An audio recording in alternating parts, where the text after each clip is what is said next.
Praise the Lord. హల్లెలూయా.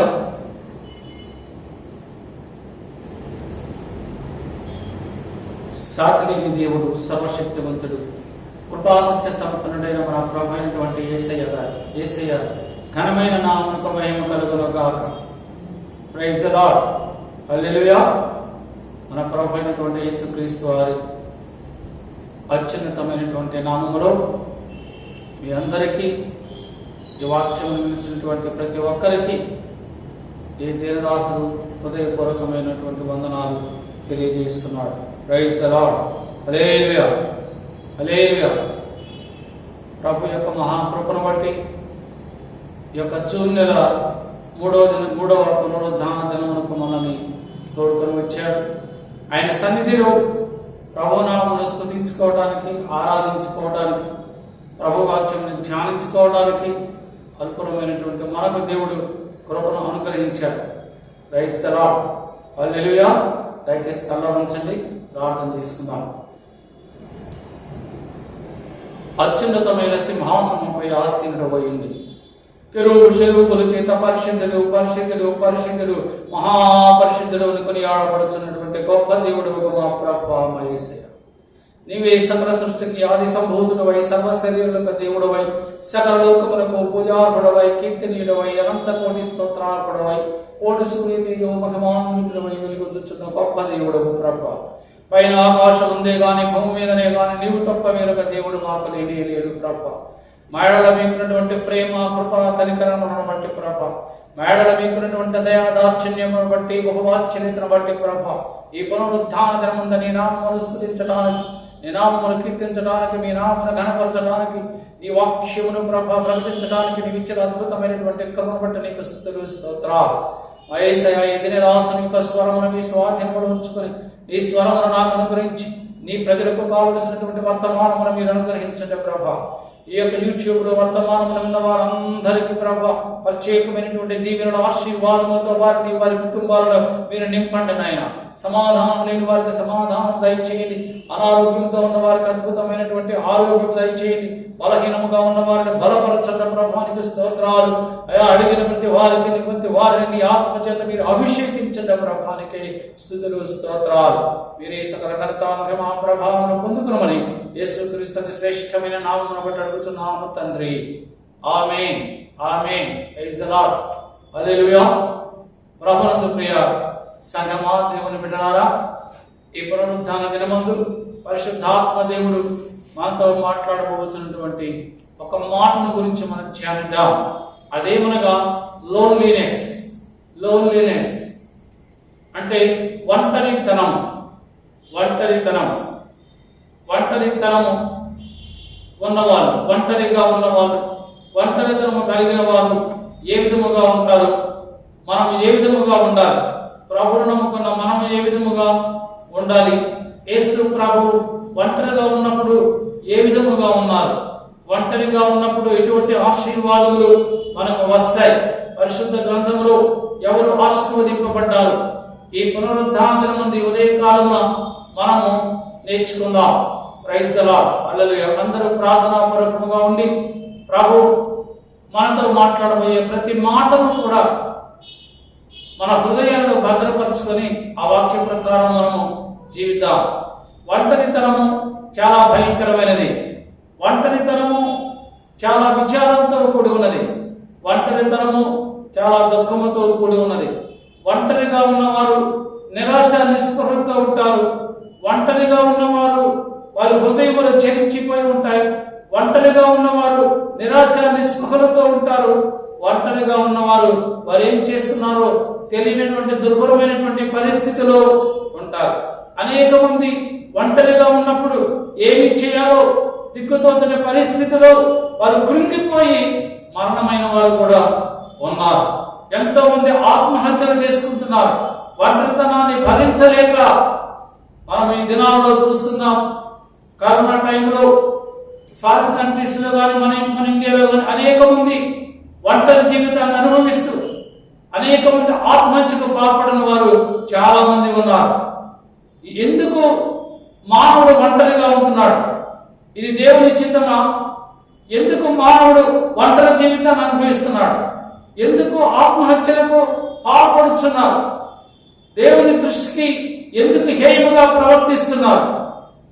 దేవుని బిడ్డలారా, ఒంటరితనము ఎందుకు వస్తుంది అంటే దేవునికి వ్యతిరేకముగా నీవు జీవించినప్పుడు, దేవునికి వ్యతిరేకముగా నీవు ప్రవర్తించినప్పుడు, ప్రభువు చెప్పినట్లుగా నువ్వు చేయనప్పుడు, ప్రభువు దృష్టిలో నువ్వు యోగ్యులుగా లేనప్పుడు, నువ్వు అయోగ్యులుగా ఉన్నప్పుడు నువ్వు ఒంటరితనాన్ని అనుభవిస్తావు.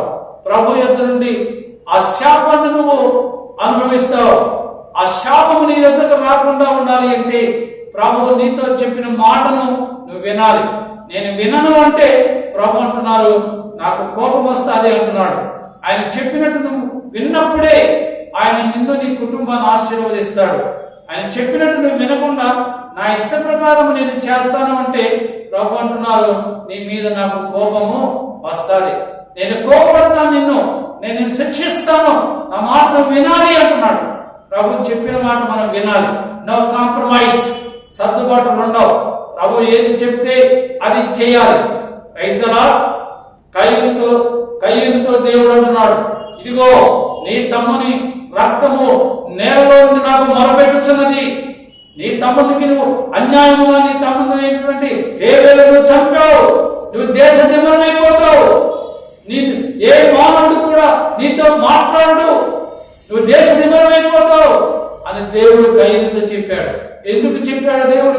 కయ్యూనుని ఎందుకు శపించాడు? కయ్యూను హేబేలు అన్న తమ్ముడు, ఆదాము యొక్క బిడ్డలు, ఆదాము అమ్మల యొక్క బిడ్డలు. కయ్యూను దేవునికి శ్రేష్టమైన బలిని అర్పించలేకపోయాడు. అంటే హృదయపూర్వకముగా ప్రభుని ఆరాధించలేకపోయాడు, హృదయపూర్వకముగా ప్రభుని కనపరచలేదు. తనకున్నటువంటి ఆ ధాన్యమును బట్టి దేవుని కనపరచలేకపోయాడు. అయితే హేబేలు దేవునికి శ్రేష్టమైనటువంటి బలి అర్పించాడు. కనుక దేవునికి ఇష్టడైన వానిగా హేబేలు ఉన్నాడు. హేబేలు నీతిమంతుడు అని హెబ్రీయులకు రాసినటువంటి పత్రిక 11వ అధ్యాయంలో రాయబడతాది. కయ్యూను నీతిమంతుడు కాదు. హేబేలు మీద ఈర్ష్యతో, తన తమ్ముని మీద అసూయతో, ఈర్ష్యతో హేబేలుని చంపివేశాడు. ఆ హేబేలు యొక్క రక్తము దేవునికి మొరపెట్టినప్పుడు దేవుని యొద్ద నుంచి కయ్యూనుకి శాపం వచ్చింది. ఒంటరి వాడై దేశ దిమ్మలుగా తిరుగుతూ ఉన్నాడు. కయ్యూను అంటున్నాడు, ఓ దేవుని యొక్క ఈ దోష శిక్షను, ఘోరమైనటువంటి ఈ దోష శిక్షను నేను భరించలేకుండా ఉన్నాను, నేను దేశ దిమ్మలుగా తిరుగుతాను. ప్రభునందు దేవుని బిడ్డలారా, ఒంటరితనము దేశ దిమ్మలుగా చేస్తాను. నేను ఒంటరితనము సకల మానవులు నిన్ను అసహించుకునేటట్లుగా చేస్తాను. సకల మానవుల దృష్టిలో నువ్వు అవమానముగా అవుతావు. దేవుని యొక్క శాపం వలన ఒంటరితనం వస్తుంది. ఆ ఒంటరితనమే నిన్ను ఆత్మహత్యకు దారి తీస్తుంది. Praise the lord. యేసు ప్రభువుతో 3.5 సంవత్సరాలు పరిచర్య చేసినటువంటి ఇస్కరియోతు యోధా, 12 మంది శిష్యుల్లో యేసు ప్రభు తన కొరకు ఏర్పాటు చేసుకున్న 12 మంది శిష్యుల్లో ఒకడు ఇస్కరియోతు యోధా. యేసు ప్రభు 12 మందిని ఆయన నామ మహిమ కొరకు సువార్తను ప్రకటించడానికి పంపించిన వాళ్ళు 12 మంది శిష్యుడు ఇస్కరియోతు యోధా ఉన్నాడు. యేసు ప్రభు నామములో ఇస్కరియోతు యోధా దయ్యములను వెళ్ళగొట్టాడు, అద్భుతములు చేశాడు, కుంటివారు నడిపించాడు, గుడ్డివారు చూశాడు, అనేక కార్యములు, సూచక కార్యములు ఇస్కరియోతు యోధా తనతో ఉన్న శిష్యులందరితో కలిసి చేశాడు. యేసు ప్రభుతో 3.5 సంవత్సరం నుండి యేసు ప్రభు చేసినటువంటి అద్భుత కార్యములను, ఆశ్చర్య కార్యములను, సూచక క్రియలను చూశాడు, చేశాడు ఇస్కరియోతు యోధా. కానీ ఇస్కరియోతు యోధా ధనాపేక్ష కలిగిన వాడు. డబ్బు కొరకు ఎంత పనైనా చేసేటువంటి, ఎంత నీచకరమైనటువంటి పనులు చేసేటువంటి మనస్సు కలిగిన వాడు ఇస్కరియోతు యోధా. 1వ తిమోతికి రాసినటువంటి పత్రిక 6వ అధ్యాయంలో రాయబడుతుంది, ధనాపేక్ష సమస్త కీడులకి మూలము. వారు ధనాపేక్ష కలిగిన వారు ఉరివేసుకుంటారు అనే పోస్తున్న పౌలు తన ఆత్మీయ కుమారుడైనటువంటి తిమోతిని హెచ్చరిస్తూ ఉన్నాడు. ఇస్కరియోతు యోధా ధనాపేక్ష కలిగిన వాడు. డబ్బు కొరకు ఇస్కరియోతు యోధా ఆ ప్రధాన డబ్బుకి ఆశించి యేసు ప్రభుని నేను మీకు అప్పగిస్తాను అన్నాడు. నేను యేసు ప్రభుని మీకు అప్పగిస్తాను, మీరు నాకేమిస్తారు అన్నాడు. ఎంత డబ్బు ఇస్తాను అని అడిగాడు. ప్రధాన యాజకులు ఆ యొక్క ఇస్కరియోతు యోధాకి 30 వెండి నాణెములు ఇచ్చి యేసు ప్రభుని అప్పగించమన్నారు. యేసు ప్రభుని ఎప్పుడు అప్పగిద్దామా అని ఇస్కరియోతు యోధా ఎదురు చూశాడు. కానీ దినమున ప్రధాన యాజకుల యొక్క బోధరోధులతో కలిసి ఇస్కరియోతు యోధా యేసు ప్రభు దగ్గరికి వెళ్ళి ఆయన ముద్దు పెట్టి కనుక ఆయన పట్టుకున్నారు. యేసు ప్రభుని పట్టుకొని తీసుకుని వెళ్ళినప్పుడు, బంధించి తీసుకుని వెళ్ళినప్పుడు, ఆయన కూర్చొని వెళ్తున్నప్పుడు ఇస్కరియోతు యోధా చూసి నేను నిరపరాధిని అప్పచెప్పాను అన్నాడు. ఆ యొక్క ప్రధాన యాజకుల దగ్గరకు వచ్చాడు. ఆ 30 వెండి నాణెములు వారి ఎదుట పారవేశాడు. ఇదిగో యేసు ప్రభుని విడిపించమన్నాడు. వారు అన్నారు, మేము విడిపించాం అన్నారు. అప్పుడు ఇస్కరియోతు యోధా ఒంటరి వాడైపోయాడు. ఒంటరిగా వేదన పడ్డాడు. ఆ యొక్క యేసు ప్రభుని నిరపరాధిని అప్పచెప్పానని వేదనతో, దుఃఖముతో, కన్నీటితో ఆ యొక్క ఇస్కరియోతు యోధా ఒంటరి వాడై అతడు ఉరి వేసుకునను అని మత్తయి సువార్త 27వ అధ్యాయము 5వ వచనములో, మత్తయి సువార్త 27వ అధ్యాయము 5వ వచనములో వ్రాయబడతారు.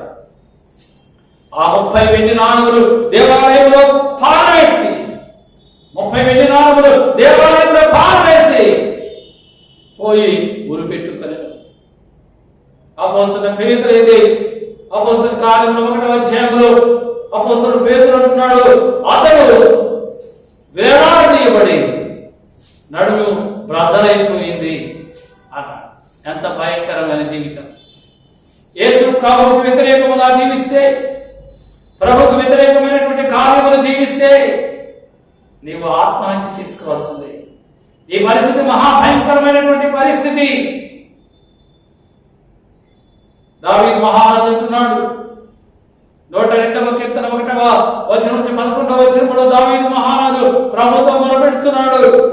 దుఃఖము చేత ప్రాణము సొక్కిన నాడు, దుఃఖము చేత ప్రాణము సొక్కిన నాడు, దుఃఖముతో కన్నీటితో ప్రాణము సొక్కిపోయినప్పుడు, విసిగిపోయినప్పుడు, విచారముతో, దుఃఖముతో ప్రభు సన్నిధిలో ప్రార్థన చేస్తున్నాను.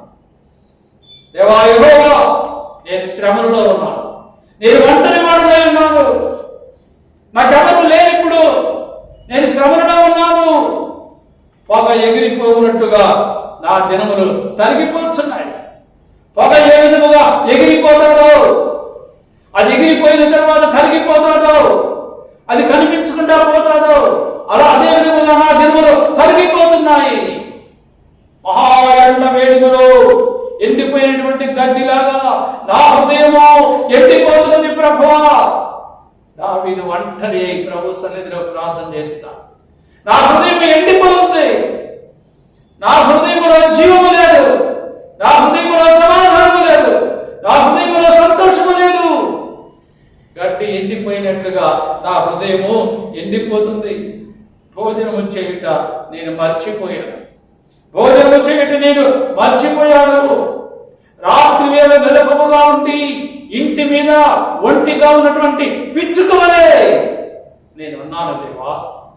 రాత్రి మీద ఆ పిచ్చుక ఇంటి మీద రాత్రంతా ఏ విధముగా మెలకువగా ఉంటాను, నేను కూడా రాత్రంతా మెలకువతోనే ఉన్నాను, రాత్రంతా దుఃఖపడుతూనే ఉన్నాను, రాత్రంతా కన్నీరు కారుస్తున్నాను.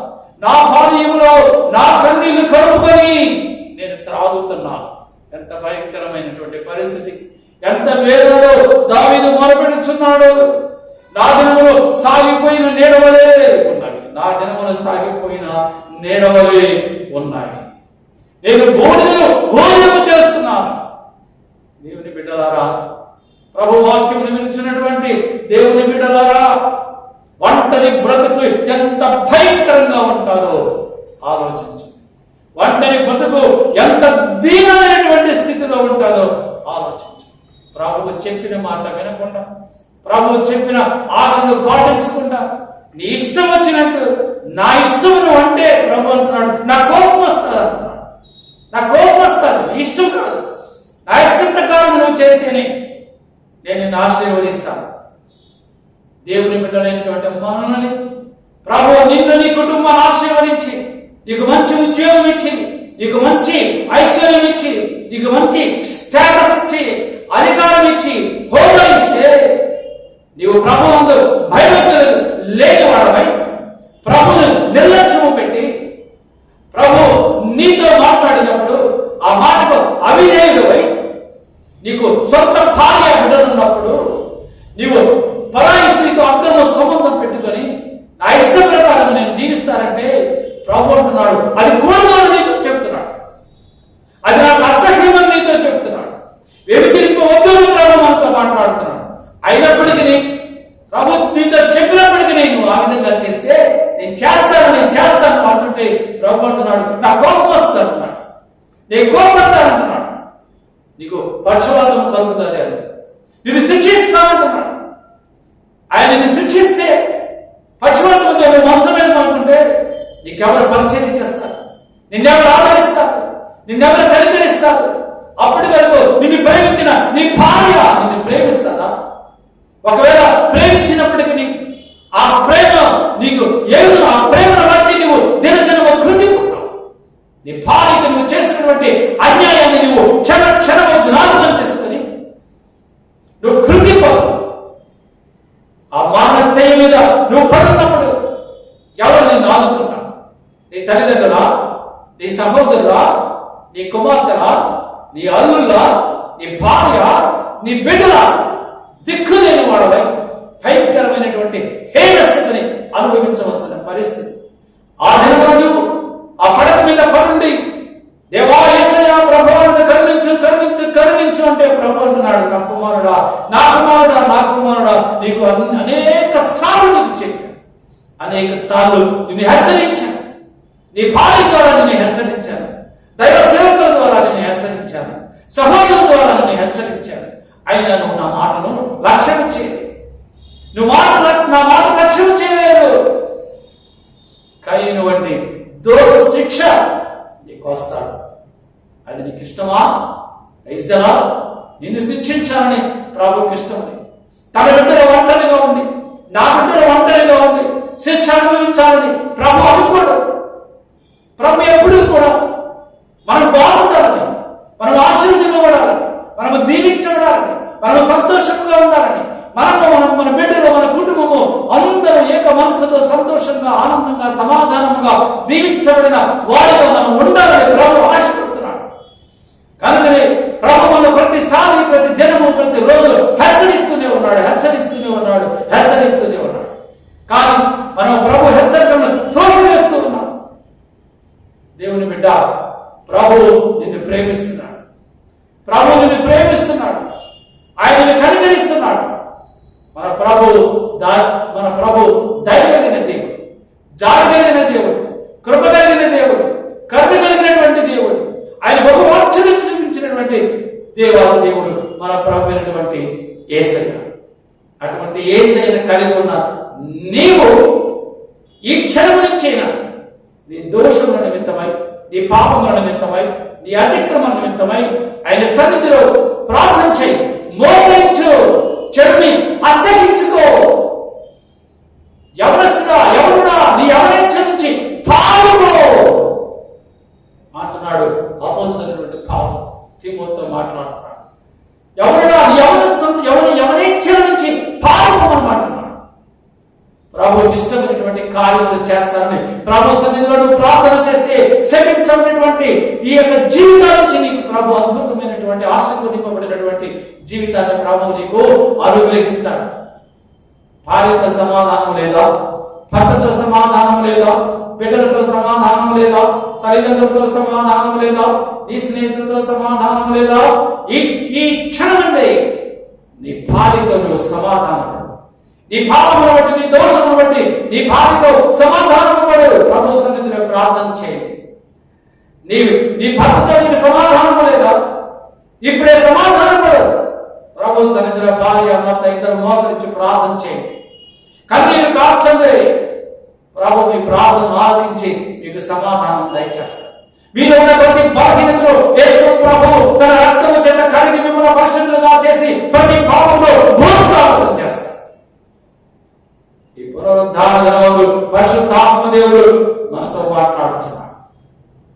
ఒక వ్యక్తి 38 సంవత్సరముల నుంచి ఆ బేతస్దా కోనేటి దగ్గర పక్షవాతము వచ్చి పడినాడు. ఒక సంవత్సరం కాదు, ఒక నెల కాదు, ఒక సంవత్సరం కాదు, 38 సంవత్సరముల బేతస్దా కోనేటి దగ్గర ఒంటరిగా ఎవరు సహాయం చేసేవారు లేక ఒంటరిగా నిరాశ్రయుడై ఆ యొక్క బేతస్దా కోనేటి దగ్గర 38 సంవత్సరములు ఒంటరిగా ఎవరు నాకు సహాయం చేస్తారా అని కనులు కాయలు కాసేటట్టు ఎదురు చూస్తూనే ఉన్నారు. ఒక్కరు కూడా సహాయం చేయలేదు. ఎదురు చూసి కనులు కాయలు కాసిపోయినాయి. ఆ సమయంలో యేసు ప్రభు అతని దగ్గరకు వచ్చాడు. అతను స్వస్థపరచబడబోతున్నాడని యేసు ప్రభు ఎరిగి ఉన్నాడు. అతనితో అంటున్నాడు, నీవు స్వస్థపరచబడబోతున్నావా, నీవు బాగుపడాలనుకుంటున్నావా అని యేసు ప్రభు ఆ వ్యక్తిని, ఆ పక్షపాతం 38 సంవత్సరం నుండి పక్షవాయువుతో బాధపడుతున్న వ్యక్తిని అడిగినప్పుడు అతను చెప్పే సమాధానం ఏంటో తెలుసా? ప్రభువా, 38 సంవత్సరాల నుంచి నేను బాగుపడాలని 38 సంవత్సరాల నుంచి వేచి చూస్తూ ఉన్నాను, ఎదురు చూచి నా కన్నులు కాయలు కాస్తాయి. ఈ కోనేటిలోటువంటి నీరు దేవునికి ఒక్కసారి దేవుని యొక్క దూత వచ్చి వారిని జయించినప్పుడు అందులో ఎవరైతే ముందుగా దూకుతారో వారు స్వస్థపడుతున్నారు. 38 సంవత్సరాల నుంచి నేను చూస్తూనే ఉన్నాను. అనేక మంది వస్తున్నారు, వారు బాగుపడుతున్నారు, స్వస్థపడుతున్నారు, వారి వ్యాధులు పోతున్నాయి, వారి సంతోషంతో ఆనందంతో వెళ్ళిపోతున్నారు. కానీ నాతో ఆ జనం ఆ నీటిలోనికి దింపేవాడు ఒక్కడు కూడా నాకు తోడు రాలేదు, సహాయం చేయలేదు. 38 సంవత్సరాల నుంచి ఎదురు చూస్తున్నా, ఒక్కరు నాకు సహాయం చేయలేదు, ఆ కోనేటిలోనికి నన్ను తెంపలేదు అని కన్నీరు ఏరులాగా ప్రవహించేటట్లు ప్రభు సన్నిధిలో ప్రభుకు మొరపెడుతున్నాడు. అప్పుడు ప్రభు అన్నాడు, నా కుమారుడా, నీ పరిపెత్తుకలు నువ్వు లేచి వెళ్ళిపో. Praise the Lord. ప్రభువునందు దేవుని బిడ్డ, ఎన్ని సంవత్సరాల నుంచి ఒంటరి జీవితాన్ని అనుభవిస్తూ, ఒంటరి బ్రతుకును అనుభవిస్తూ, శపించబడేటువంటి జీవితాన్ని అనుభవిస్తూ, కష్టాల కళలలో జీవిస్తున్నావేమో. ఈ పునరుద్ధాన దినమందు ప్రభువు నీతో మాట్లాడుతున్నాడు. నా కుమారుడా, ఈ క్షణం నుంచి నీవు ఒంటరి వాడవు కావు, ఈ క్షణం నుంచి నీవు ఒంటరి దానవు కాదు. ఇదిగో నేను నీకు తోడై ఉన్నాను, నీవు సురక్షితముగా ఉన్నావు. నీవు సురక్షితముగా ఉంటావు, నేను నీకు తోడై ఉన్నాను. దావీదు మహారాజు రాసిన కీర్తన 4వ కీర్తన 8వ వచనంలో దావీదు మహారాజు అంటున్నాడు, యెహోవా, నేను రాత్రి నెమ్మదిగా నిద్రపోతున్నాను, ఎందుకనగా నీవు నాకు సురక్షితముగా ఉన్నావు. ప్రైజ్ ది లార్డ్, హల్లెలూయా. నీవు నాకు సురక్షితముగా ఉన్నావు. నేను ఒంటరిగా ఉండెను, నీవే నన్ను సురక్షితముగా నివసింపచేస్తే. నేను ఒంటరిగా ఉన్నా, నేను భయపడను, ఎందుకనగా నీవు నాకు సురక్షితముగా నీవున్నావు. ప్రభువు లేనప్పుడు శోకము, వేదన, దుఃఖము, భారము. ప్రభువు నీతో ఉంటే నీకు ఇక ఒంటరితనము లేనే లేదు. ఇప్పుడు యేసు ప్రభు 38 సంవత్సరం నుండి పక్షవాయువు గలవానితో అంటున్నాడు, నీ మరొకటిని నువ్వు వెళ్ళిపో, నీకు ఇప్పుడు ఒంటరి వాడు కావు, నేను నీకు తోడై ఉన్నా.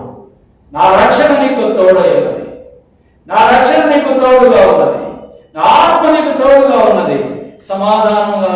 సమాధానం గలవాడమై వెళ్ళినప్పుడు అతను ఎంతో సంతోషంతో గంతులేస్తూ ప్రభువును మహిమపరుస్తూ వెళ్ళిపోయాడు.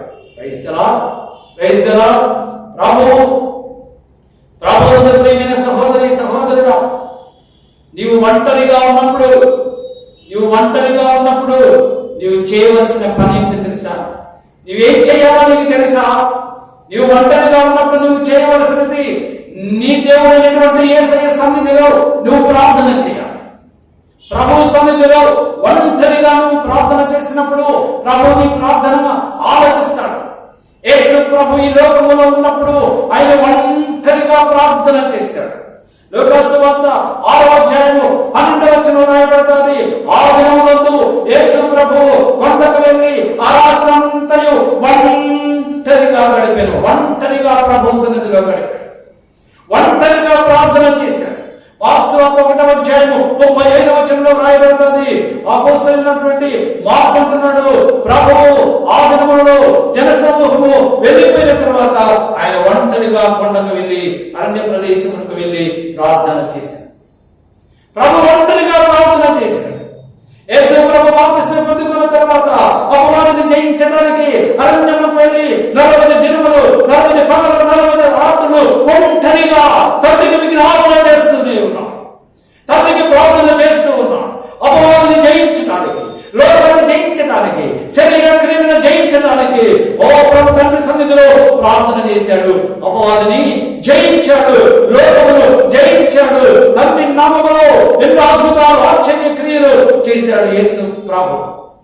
ఆయన ఒంటరిగా ఉన్నప్పుడు ఆయన అరణ్యములకు వెళ్ళి ప్రార్థన చేశాడు. ఆయన శిలువకు అప్పగింపబోతున్నప్పుడు అరణ్యముకు వెళ్ళి ఒంటరిగా శిష్యుల్లో దూరముగా ఉండమని తాను కొంచెం దూరముగా వెళ్ళి ఒంటరిగా ప్రభు సన్నిధిలో ప్రార్థన చేశాడు. చెమట రక్తముగా మారినంత వరకు ప్రార్థన చేశాడు. ఒంటరి ప్రార్థనలో శక్తి ఉంటుంది.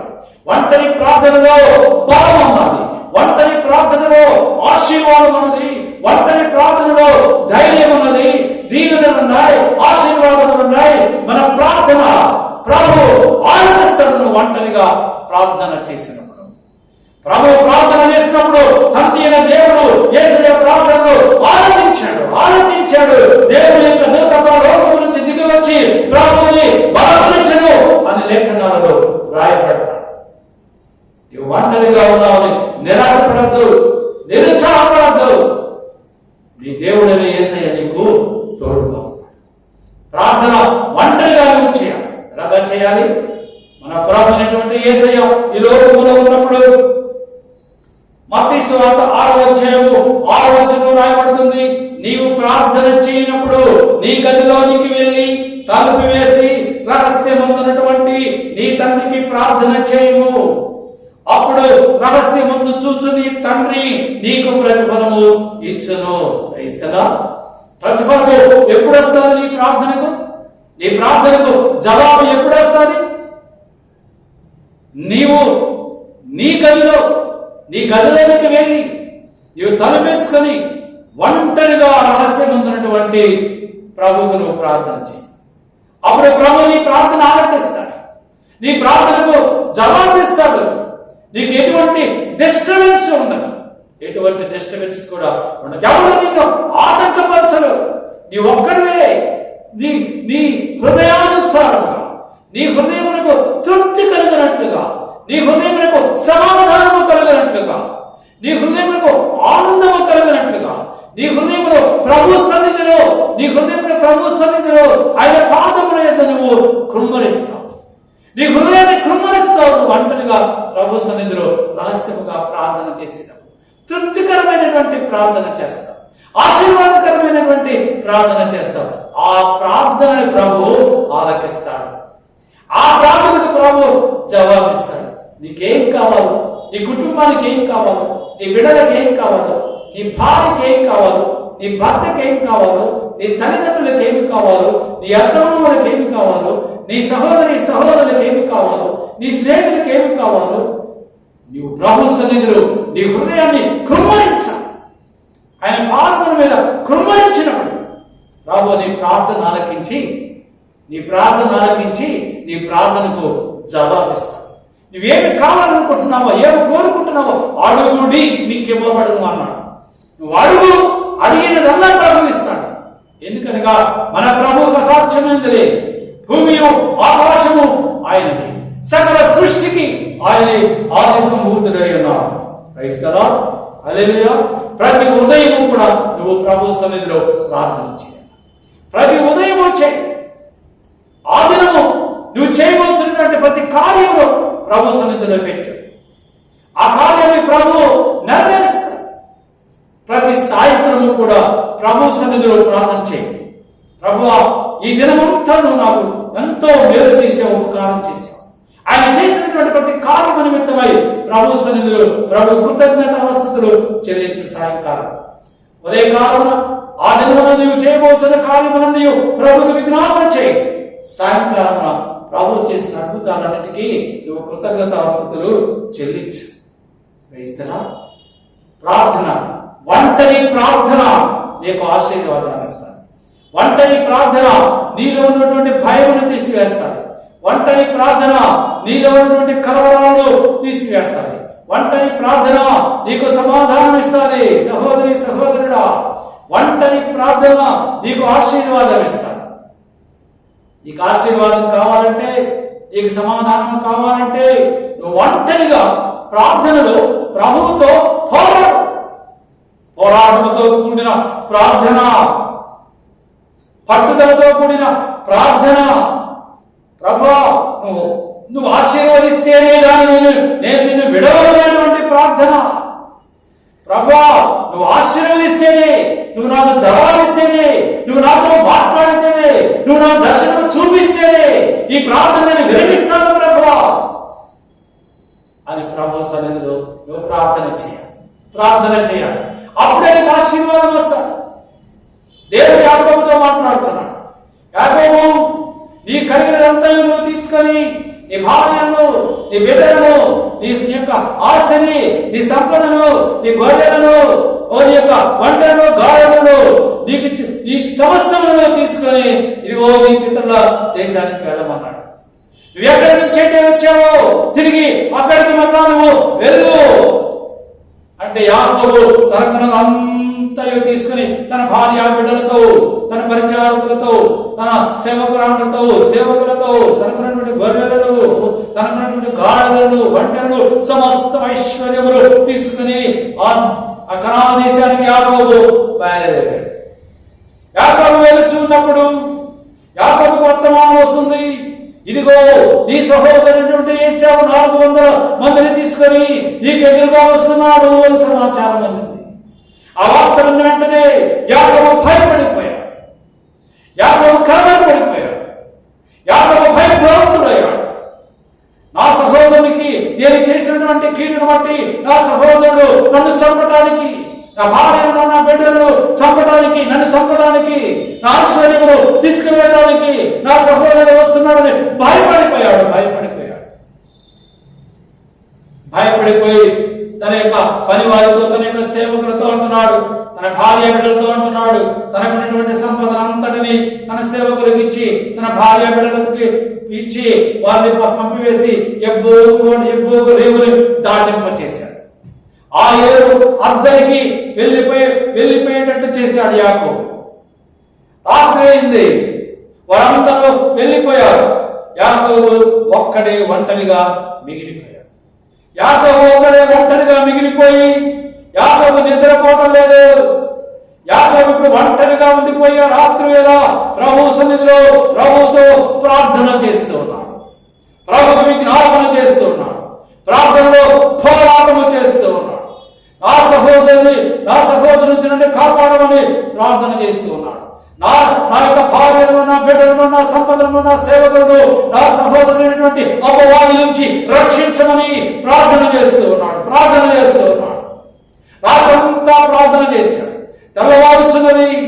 ప్రభు అంటున్నారు, నువ్వు నన్ను విడిచిపెట్టు, ప్రార్థన ఆపే, తెల్లవారుతున్నది, నేను వెళ్ళాలి అంటే యాకోబు అంటున్నాడు, నేను నిన్ను విడువను, నీవు నన్ను ఆశీర్వదించే వరకు నీ సన్నిధి విడువను, ప్రార్థన చేస్తూనే ఉంటాను, ప్రార్థన పోరాడుతూనే ఉంటానని ప్రభుతో పోరాడుతూనే ఉన్నాడు ఒంటరిగా ఆ రాత్రి అంతా. అప్పుడు దేవుడు యాకోబును కనికరించాడు. అప్పుడు దేవుడు యాకోబును ఇశ్రాయేలుగా మార్చివేసి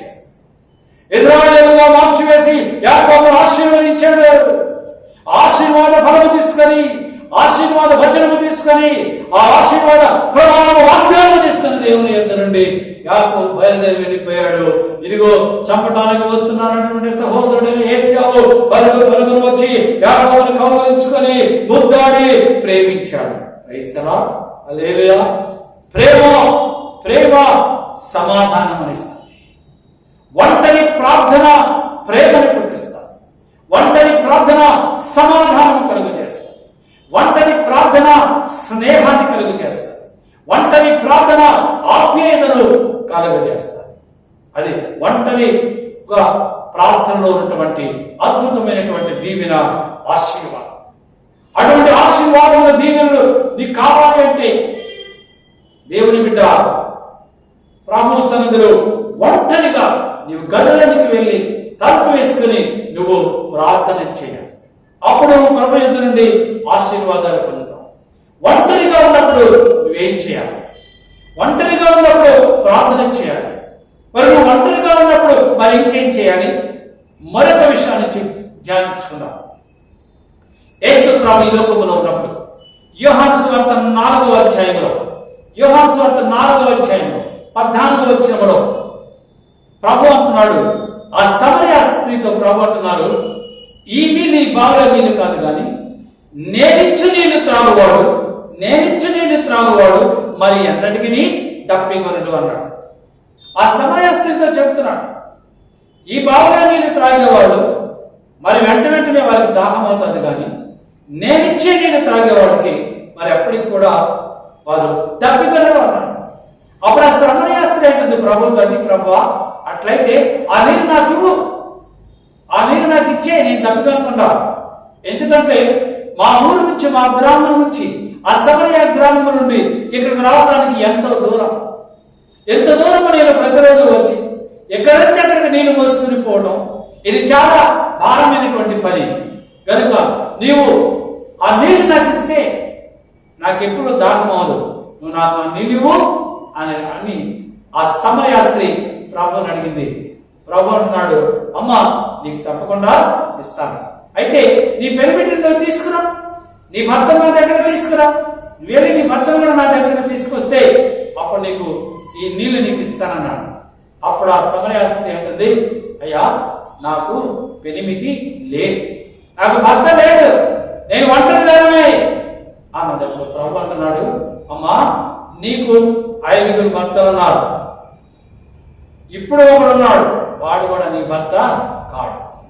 ఆమె జీవితాన్ని గురించి, ఆ సమరయ స్త్రీ యొక్క జీవితాన్ని గురించి, ఆమె చేసినటువంటి పాపముల గురించి ప్రభువు ఆమెతో మాట్లాడచ్చు.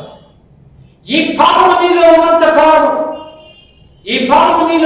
కాలము నా ఈ జీవజలపు ఊట నీకు దక్కదు, ఈ జీవజలపు ఊటను నువ్వు పొందుకోలేవు అని ఆ సమరయ స్త్రీతో చెప్పినప్పుడు ఆ సమరయ స్త్రీ ఆమె నీళ్ల కొరకు తీసుకొచ్చినటువంటి కొండను ఆ 28వ వచనం రాయబడుతుంది, ఆయన బావి దగ్గర వదిలివేసి ఆమె ఒంటరిగా ఆమె గ్రామంలోనికి పరిగెత్తి నేను చేసినవన్నీ నాతో చెప్పిన వాడు, ఆయన మెస్సయ్య కాడా, ఆయన క్రీస్తు కాడా, ఆయన యేసు కాడా, ఆయన మెస్సయ్య కాడా, ఆయనే మెస్సయ్య, ఆయనే క్రీస్తు, నా పాపముల గురించి నాకు తెలియజేసి, నా పాపల జీవితాల గురించి నాకు తెలియజేశాడు అని చెప్పి ప్రభువు గురించి సువార్త ప్రకటించింది ఆ గ్రామం అంతా. ఆ గ్రామంలో ఉన్న వారందరూ, సమరయ గ్రామంలో ఉన్న వారందరూ కూడా యేసు ప్రభు దగ్గరకు వచ్చారు, రక్షణ పొందారు. వారు అంటున్నారు, ఇదిగో ఈయన నిజముగా లోక రక్షకుడు. క్రైస్తవ ఒక స్త్రీ, ఒక ఒంటరి స్త్రీ ఒక గ్రామంలో ఉన్న ప్రజలందరికీ రక్షణ కలుగజేసింది, వాళ్ళందరినీ ప్రభు దగ్గరికి తోడుకుని వచ్చింది. మరి నువ్వేం చేస్తున్నావు?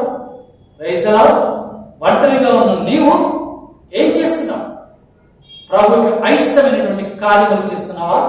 పనికి మానిన పనులు చేస్తున్నావా? వ్యర్థమైనటువంటి పనులు చేస్తున్నావా? లేదా ప్రభు యొద్ద నుండి ఒక ప్రత్యేకమైన దీవెన, ఆశీర్వాదం పొందుకోవడానికి నువ్వు అనేక మందిని ప్రభు మార్గంలోనికి నడిపించడానికి నీ శాయశక్తులను ప్రయత్నిస్తున్నావా? నువ్వు ప్రభుతో వాగ్దానం చేస్తున్నావా? ప్రమాణం చేస్తున్నావా? ప్రభువా నేను నిన్ను ప్రకటిస్తాను, నీ సువార్త ప్రకటిస్తాను, నీ నామం కొరకు నీ కొరకు నేను జీవిస్తాను అని నీవు ప్రభు సన్నిధిలో ప్రార్థన చేస్తున్నావా? ప్రభు కొరకు జీవిస్తున్నావా? లేక ఒంటరిగా పనికిరానటువంటి ఆలోచనని పెట్టుకొని పనికిరానటువంటి తలంపుల చేత నీ హృదయము కపటము చేత, అసూయ చేత, కోపము చేత, క్రోధము చేత నింపుకున్న వాడవై దేవునికి వ్యతిరేకమైనటువంటి కార్యములు చేస్తూ వ్యర్థముగా సమయమును పోలిస్తున్నావా? వ్యర్థముగా సమయమును నువ్వు గడుపుచున్నావా? ఈ పునరుద్ధాన దినమందు ప్రభు నీతో మాట్లాడుచున్నాడు. ఇప్పటికైనా నువ్వు సరి చేసుకుంటే ప్రభు నిన్ను ఆశీర్వదిస్తాడు. మనం ఒంటరిగా ఉండటం ప్రభువుకి ఇష్టం లేదు. ప్రభు మొట్టమొదటిగా ఆది కాండంలో ఆదామును 2వ అధ్యాయము 18వ వచనములో ప్రభు అంటున్నాడు, ఆదామును చూసి నరుడు ఒంటరిగా ఉండట మంచిది కాదు. నువ్వు ఒంటరిగా ఉండటం మంచిది కాదు. నీకు ఒక తోడు కావాలి. ఆ తోడే ప్రభు అయితే, ఆ తోడే పరిశుద్ధాత్మ అయితే, ఆ తోడే నీ దేవుడైన యేసయ్య అయితే ఆయన సహవాసము నీకు శ్రేష్టం. నరుడు ఒంటరిగా ఉండటం మంచిది కాదన్నాడు దేవుడు. ఆదాము ఒంటరిగా ఉన్నాడు. ఆ ఏదైనా తోటలో ఆహ్లాదకరమైనటువంటి వాతావరణంలో ఆ యొక్క శరయ్యలు గలగల పారుతున్నటువంటి శరయ్యల మధ్యలో ఆ యొక్క సుగంధమైనటువంటి సొగసైనటువంటి సువాసన కలిగినటువంటి పరిమళమైనటువంటి పుష్పముల మధ్యలో మధురమైనటువంటి ఆ పండ్లు కలిగినటువంటి ఆ వృక్షముల మధ్యలో ఆ చక్కని ప్రశాంతమైనటువంటి వాతావరణంలో ఆ యొక్క సాధు స్వభావం కలిగినటువంటి ఆ యొక్క అనేకమైనటువంటి జంతువుల మృగముల మధ్యలో సాయంకాల సమయమున దేవాది దేవుడే వచ్చి ఆదాముతో కలిసి సహవాసము చేస్తున్నటువంటి ఆ సమయంలో ఆదాము ఎంతో సంతోషంతో ఆనందంగా ఉండవలసిన వాడి గాని ఆ శరీరాలు గాని ఆ యొక్క పరిమళమైనటువంటి సువాసన కలిగిన పుష్పములు కాని మధురమైనటువంటి ఆ పండ్లు కాని ఆ ప్రకృతి కాని ఆదాముకి సంపూర్ణమైనటువంటి సంతోషమును కలుగు చేయలేకపోయాయి. ఎక్కడో అసంతృప్తి ఆదాములో ఉన్నది. తనతో ఉన్నటువంటి సకల జీవులు కూడా ఒకటిగా ఉంది అవి సంతోషంతో ఆనందంతో ఉంటే ఆదాము ఒంటరితనాన్ని ఫీల్ అయ్యాడు. ఆదాము ఒంటరితనాన్ని అనుభవించాడు. ఆదాము మనసులో ఏదో అసంతృప్తి, ఆదాము హృదయంలో ఏదో అసంతృప్తి ఉన్నదని దేవుడు గ్రహించాడు. కనుక దేవుడు అంటున్నాడు, నరుడు ఒంటరిగా ఉండట మంచిది కాదు.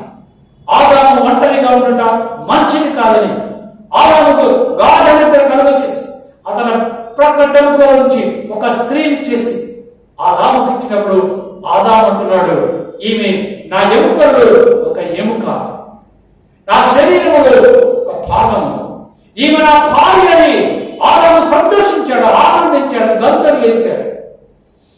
పరిపూర్ణమైనటువంటి సంతోషం ఎప్పుడు దొరుకుతుంది అంటే నీవు ఒంటరిగా ఉన్నప్పుడు కాదు, నీకు సహవాసము కలిగినప్పుడు.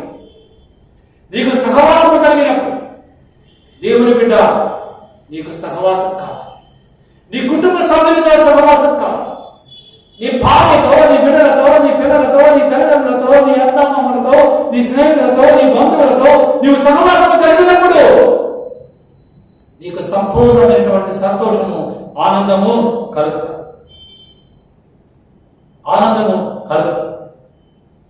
ప్రసంగి గ్రంథం 4వ అధ్యాయం 9వ వచనములో రాయబడతారు, ఒంటరి వాడై ఉండుట కంటే ఇద్దరు కూడి ఉండుట మేలు. ఒంటరి వాడై ఉండుట కంటే ఇద్దరు కూడి ఉండుట మేలు. ఎందుకంటే ఒకరు పడిపోయిన మరొకరు లేదు, ఒకరు ఆనందముగా ఉన్న మరొకరు సహాయం చేస్తారు. నీ కష్ట సమయాలలో, నీ బాధల్లో, నీ ఇంట్లో, నీ ఇబ్బందుల్లో నీకు తోడుగా ఉంది నీకు సహాయం చేయడానికి మరొకరు నీకు కావాలి. అందుకే అపోస్తలుడు పేరు అంటున్నాడు, అపోస్తలుల కార్యములు 2వ అధ్యాయం 42వ వచనములో ప్రభు రక్షణ పొందిన వారందరూ అపోస్తలుల బోధ యందును, సహవాసముందును, రొట్టె విరుచుట యందును, ప్రార్థన చేయుట యందును ఎడతెగక ఉండిరి. రక్షణ పొందుకున్న వారందరూ కూడా ఎప్పుడు కూడా ప్రార్థన చేస్తూ సహవాసము కలిగి ఉన్నారు. ఒంటరిగా ఉండకూడదు. ఒంటరిగా ఉండట సంతోషాన్ని ఇవ్వదు. ఆ ఒంటరితనకు నీవు పరిశుద్ధాత్మ సహవాసముని కలిగి ఉంటే నువ్వు కోరుకో ప్రభుని అడుగు, ప్రభునికి ఇస్తాడు. అడుగు ప్రతి వాణిని ఆయన అభిషేకించింది. అడుగు ప్రతి వానికి తాను పరిశుద్ధాత్మ ఇవ్వడానికి ప్రభు ఇష్టపడుతున్నాడు. పరిశుద్ధాత్మనికి సహవాసంగా ఉంటే, పరిశుద్ధాత్మతో నీవు సహవాసము చేస్తే ఆ పరిశుద్ధాత్మ నిన్ను పవిత్రతలోనికి నడిపిస్తాడు. ఆ పరిశుద్ధాత్మ నిన్ను పరిశుద్ధతలోనికి నడిపిస్తాడు. ఆ పరిశుద్ధాత్మ నిన్ను సత్యములోనికి నడిపిస్తాడు. ఆ పరిశుద్ధాత్మ నిన్ను సర్వసత్యములోనికి నడిపిస్తాడు. ఆ పరిశుద్ధాత్మ నిన్ను దేవుని రాజ్యములకు వారసుడుగా చేస్తాడు. ఆ పరిశుద్ధాత్మ నిన్ను నిత్య రాజ్యములకు వారసుడుగా చేస్తాడు. ఆ పరిశుద్ధాత్మ నీలో ఎటువంటి కల్మషము కలంకము లేక, ఎటువంటి కలంకము లేక, ఎటువంటి కల్మషము లేక, ఎటువంటి క్రోధము అసూయ లేక నిన్ను పరిశుద్ధపరిచి పవిత్రపరిచి ఆయన రాజ్యములకు నిన్ను వారసుడుగా చేస్తాడు. అపోస్తలుడైనటువంటి యోహాను అంటున్నాడు, యోహాను రాసినటువంటి మొదటి పత్రిక 1వ అధ్యాయం 7వ వచనములో యోహాను అంటున్నాడు, ప్రభువుతో సహవాసము కలిగిన వారు వెలుగులో నడుస్తారు. క్రైస్తవా, నువ్వు వెలుగులో నడవాలి, చీకటిలో నడవకూడదు. చీకటిలో ఎవరు నడుస్తారు? అపవాది సంబంధాలు నడుస్తారు, సాతాను సంబంధాలు నడుస్తారు. చీకటి అంటే సైతాను రాజ్యం. చీకటి అంటే త్రాగుడు, వ్యభిచారము, కామాతురత, కోపము, ఈర్ష్య, దగ, తర్వాత ఈ యొక్క కామ, క్రోధ, లోభ, మదమాశ్చర్యములు కలిగినవి సాతాను క్రియలు. ఆ జూదపు క్రియలో నువ్వు నడవకూడదు. ఆ భయంకరమైనటువంటి కాలరాత్రిలో నువ్వు నడవకూడదు. ఆ చీకటిలో నువ్వు నడవకూడదు. చీకటిలో నడిచి నీ కుటుంబాన్ని పతనంలోనికి దిగదార్చుకోకూడదు. యేసు ప్రభువునందున్న నీవు వెలుగులో నడవాలి. ప్రభువుతో సహవాసము నువ్వు కలిగి ఉంటే నువ్వు వెలుగులో నడుస్తావు. వెలుగులో ఏముండాలి? యేసు ప్రభు ఉన్నాడు. యోహాను సువార్త 8వ అధ్యాయం 12వ వచనంలో, నేను లోకములకు వెలుగై ఉన్నా, నేను లోకములకు వెలుగై ఉన్నా, నన్ను వెంబడించువాడు చీకటిలో నడవక నిత్య జీవనానికి నడుస్తాడు. ప్రభువుని వెంబడించేవాడు చీకటిలో నడవడు. ప్రభువుని వెంబడించేవాడు వెలుగులో నడుస్తాడు. నువ్వు ఇంకా చీకటిలో నడుస్తుంటే, ఇంకా నీవు ఇంకా చీకటి ఆశలతో నువ్వు నడుస్తూ ఉంటే, నువ్వు ఇంకా చీకటి కోణంలోనే బ్రతుకుతూ ఉంటే, చీకటి దురాశలతో నేను బ్రతుకుతూ ఉంటే ప్రభువు నీతో లే. నువ్వు నామకార్థమైనటువంటి జీవితాన్ని జీవిస్తున్నావు. ఇంకా నీ కుటుంబంతో నీ భార్యను అసహించుకుంటున్నావు, నీ బిడ్డలను అసహించుకుంటున్నావు, నీ తల్లిదండ్రులను అసహించుకుంటున్నావు. నువ్వు చీకటిలో ఉన్నావా? వెలుగులో ఉన్నావా? జీవం కలిగినటువంటి యేసును కలిగి ఉన్నావా? లేక అపవాదులను కలిగి ఉన్నావా? నువ్వు ఎవరిని కలిగి ఉన్నావు? ఎంత కాలము చీకటిలో నడుస్తావు? ప్రభు నీతో మాట్లాడుతున్నాడు. నువ్వు చీకటిలో నడవద్దని ప్రభు అంటున్నాడు. నేను నడుస్తానని అంటున్నాను. నువ్వు నడిస్తే నేను నిన్ను శిక్షిస్తాను, నా కోపం వస్తానని ప్రభు అంటున్నాడు. ప్రభు కోపం నీకు కావాలా? ఆయన కోపాన్ని నువ్వు చూడాలనుకుంటున్నావా? ఆయన ఉగ్రతను చూడాలనుకుంటున్నావా? చూసి తట్టుకోగలవా? చూసి జీవించగలవా? చూసి మనగలవా? దేవుని బిడ్డ, ప్రభువును కలిగి ఉన్న నీవు ప్రభువుతో సహవాసం చేయి. ప్రభువుతో సహవాసం చేయి. నువ్వు వెలుగులో నడుస్తావు. వెలుగు జీవితాలను అనుభవిస్తావు. వెలుగైనటువంటి యేసును నువ్వు కలిగి ఉంటావు.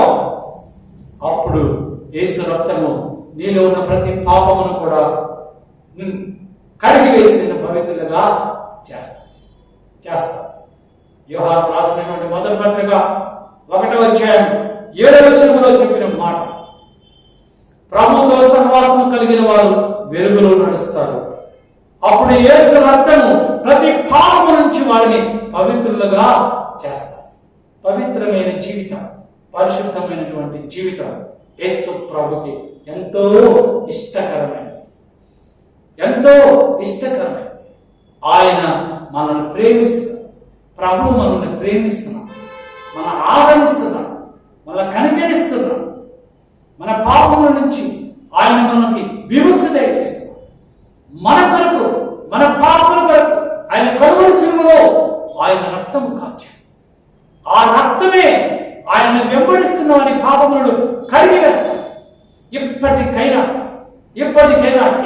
ఈ దేవుని వాక్యమును విన్న తర్వాత అయినా సరే నువ్వు వెలుగులో ఉన్నాడు, నిజంగా ప్రభువుని వెంబడించు. ఆయన ఇప్పటి వరకు నీ పాపమునైనా కడిగి వేసి నిన్ను పవిత్రులుగా చేస్తూ ఉన్నాడు. క్రైస్తలా నువ్వు ఒంటరి వాడవు కావు. యేసు ప్రభువును కలిగి ఉన్నావు, ఒంటరి వాడవి కావు. ఆయన నీతో ఉన్నాడు, ఆయన నీతో నడుస్తూ ఉన్నాడు, ఆయన సన్నిధి నీతో ఉన్నది, ఆయన పరిశుద్ధాత్మ నీతో ఉన్నది. ఆ ధైర్యంతో కృపాసనమునందు సాగిపో. కృపాసనమునందు సాగిపో. ధైర్యంతో, విశ్వాసంతో, గురువుతో పరిగెత్తి నీ కొరకు, నా కొరకు, అటువంటి ప్రతి దేవుని బిడ్డ కొరకు ఆయన హస్తములు చాపుకొని ఉన్నాడు. ఆయన హస్తములు కూర్చుంటాడు.